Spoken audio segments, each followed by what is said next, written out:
The drive-in theater is a particularly beloved institution from mid-century America.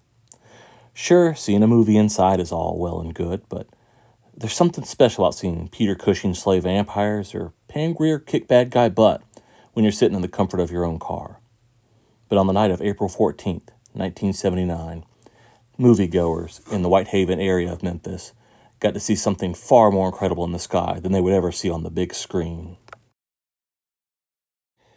Peter Pierotti was hoping to spend his Saturday night in front of the TV watching a movie when his daughters called him outside. From there, he looked up into the night sky and saw 4 glowing red lights. He sat and watched them for a while, and he saw 2 of them go northwest, while the other 2 went straight up. But he would be far from the only one to see these mysterious lights this night. A little over a mile away, at the Southwest Twin Drive-In, audiences had gathered to watch Mel Brooks's masterpiece, Blazing Saddles. But blazing in the night sky overhead would be those same 4 red lights.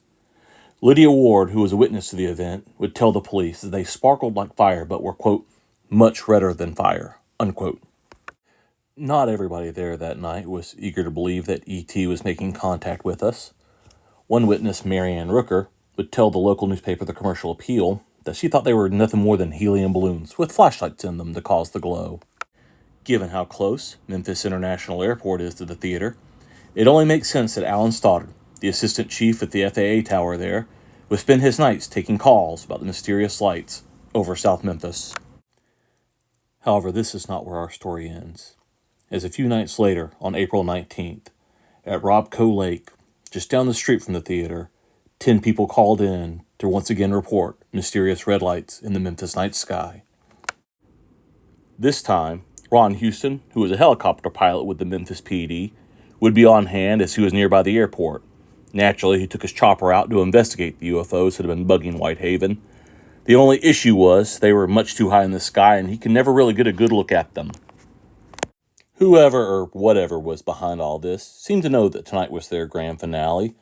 So according to witnesses, they emerged into 4 lights became 3, then became 2, and then 1 bright white light that took off, never to be seen again.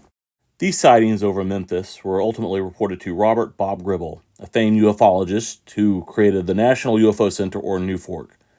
And to his credit, he did some investigation, though he never found anything that could explain what these lights were. When it comes to unidentified objects in the sky over Memphis, or Whitehaven in particular, strangely enough, the Memphis incident 2 years before this gets all the attention, or did. I'll probably cover that in a later video. As a movie buff, I find this one much more interesting. So remember, this is Josh, the Memphis Phantom, looking at the dark and weird corners at Memphis and the greater Mid-South, wishing you a good night, and the obligatory like and subscribe, and comment if you will.